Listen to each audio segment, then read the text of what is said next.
Mark chapter 13. As he came out of the temple, one of his disciples said to him, "Look, teacher, what large stones and what large buildings." Then Jesus asked him, "Do you see these great buildings? Not one stone will be left here upon another.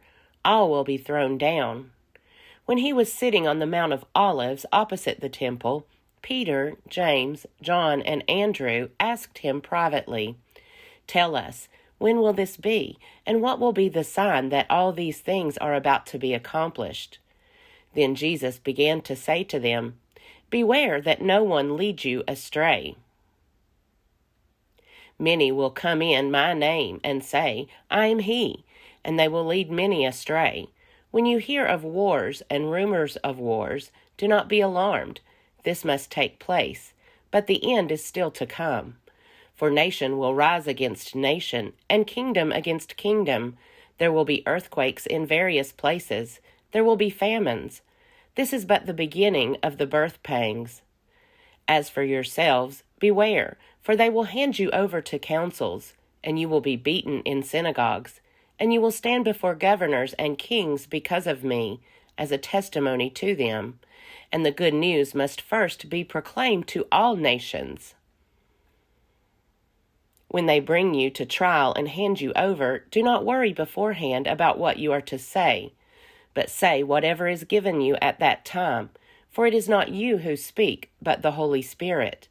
Brother will betray brother to death, and a father his child, and children will rise against parents and have them put to death, and you will be hated by all because of my name. But the one who endures to the end will be saved. But when you see the desolating sacrilege set up where it ought not to be, let the reader understand, then those in Judea must flee to the mountains. The one on the housetop must not go down or enter the house to take anything away. The one in the field must not turn back to get a coat. Woe to those who are pregnant and to those who are nursing infants in those days. Pray that it may not be in winter, for in those days there will be suffering, such as has not been from the beginning of the creation that God created until now, no, and never will be. And if the Lord had not cut short those days, no one would be saved. But for the sake of the elect, whom he chose, he has cut short those days. And if anyone says to you at that time, 'Look, here is the Messiah,' or 'Look, there he is,' do not believe it. False messiahs and false prophets will appear and produce signs and omens, to lead astray, if possible, the elect. But be alert, I have already told you everything. But in those days, after that suffering, the sun will be darkened, and the moon will not give its light, and the stars will be falling from heaven, and the powers in the heavens will be shaken. Then they will see the Son of Man coming in clouds with great power and glory. Then he will send out the angels and gather his elect from the four winds, from the ends of the earth to the ends of heaven. From the fig tree learn its lesson. As soon as its branch becomes tender and puts forth its leaves, you know that summer is near. So also, when you see these things taking place, you know that he is near, at the very gates. Truly, I tell you, this generation will not pass away until all these things have taken place. Heaven and earth will pass away, but my words will not pass away. But about that day or hour no one knows, neither the angels in heaven nor the Son, but only the Father. Beware, keep alert, for you do not know when the time will come. It is like a man going on a journey, when he leaves home and puts his slaves in charge, each with his work, and commands the doorkeeper to be on the watch. Therefore keep awake, for you do not know when the master of the house will come, in the evening, or at midnight, or at cockcrow, or at dawn, or else he may find you asleep when he comes suddenly. And what I say to you, I say to all, keep awake." Mark chapter 14.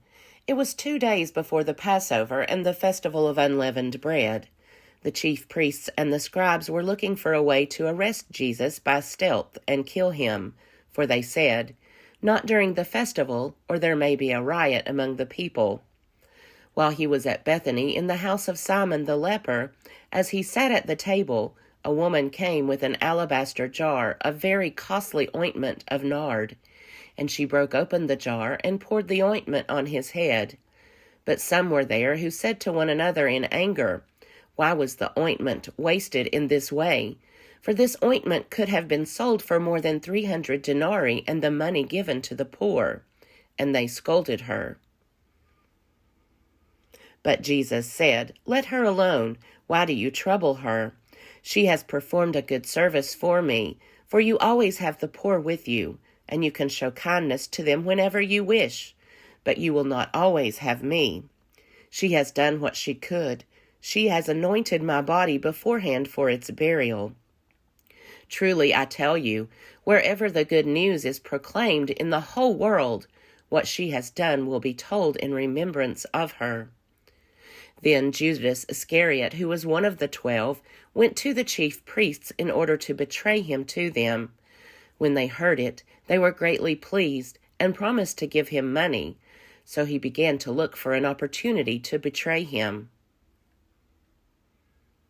On the first day of unleavened bread, when the Passover lamb is sacrificed, his disciples said to him, "Where do you want us to go and make the preparations for you to eat the Passover?"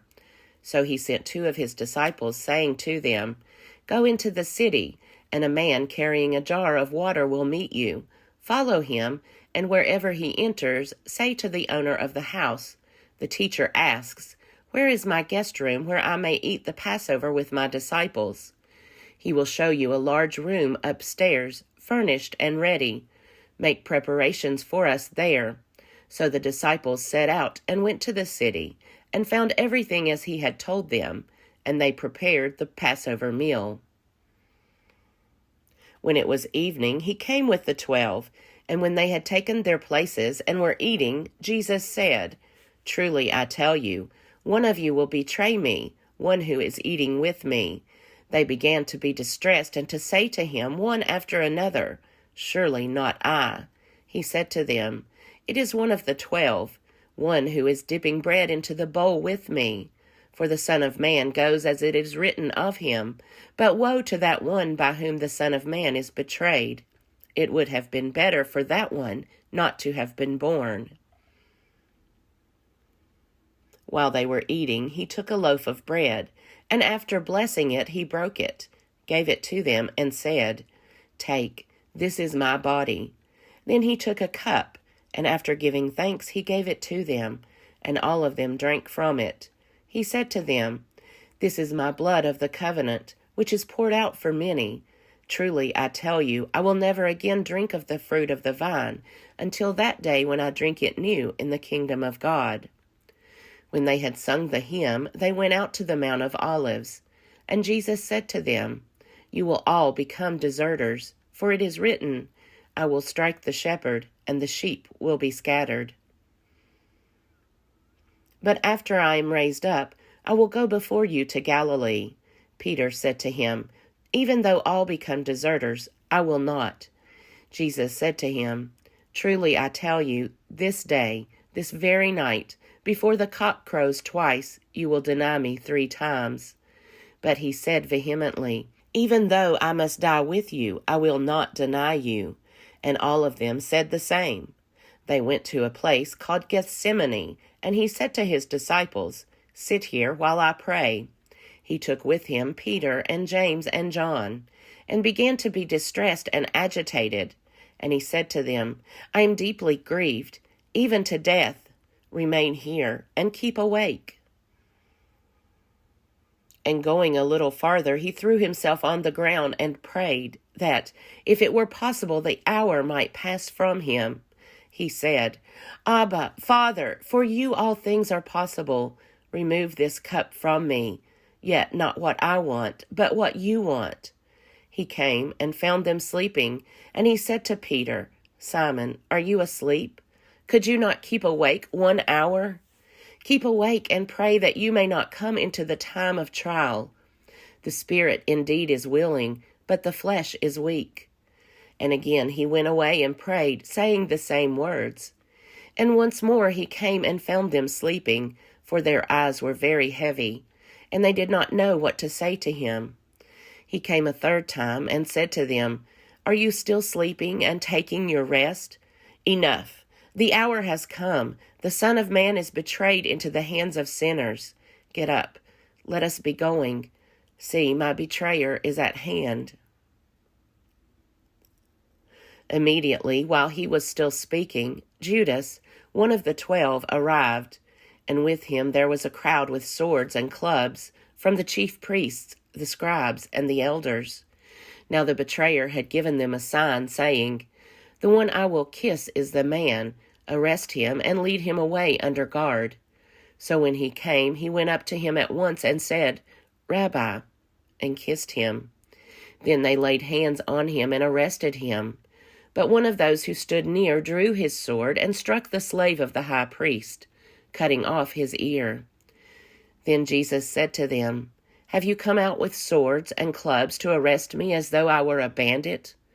Day after day I was with you in the temple teaching, and you did not arrest me. But let the scriptures be fulfilled. All of them deserted him and fled. A certain young man was following him, wearing nothing but a linen cloth. They caught hold of him, but he left the linen cloth and ran off naked. They took Jesus to the high priest, and all the chief priests, the elders, and the scribes were assembled.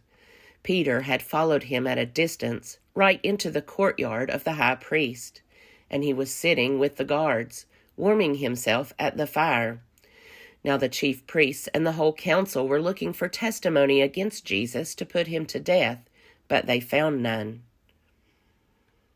For many gave false testimony against him, and their testimony did not agree.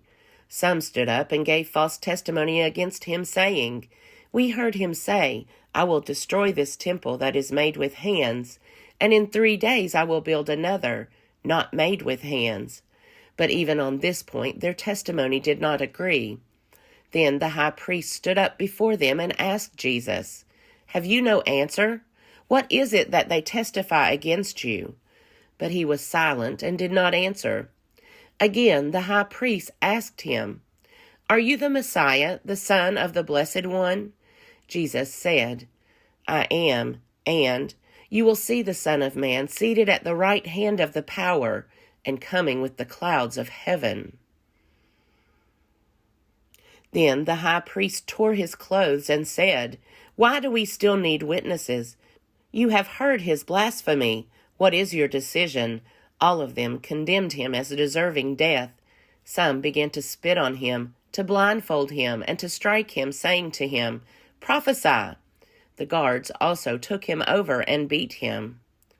While Peter was below in the courtyard, one of the servant girls of the high priest came by. When she saw Peter warming himself, she stared at him and said, You also were with Jesus, the man from Nazareth. But he denied it, saying, I do not know or understand what you are talking about. And he went out into the forecourt. Then the cock crowed, and the servant girl, on seeing him, began again to say to the bystanders, This man is one of them. But again he denied it.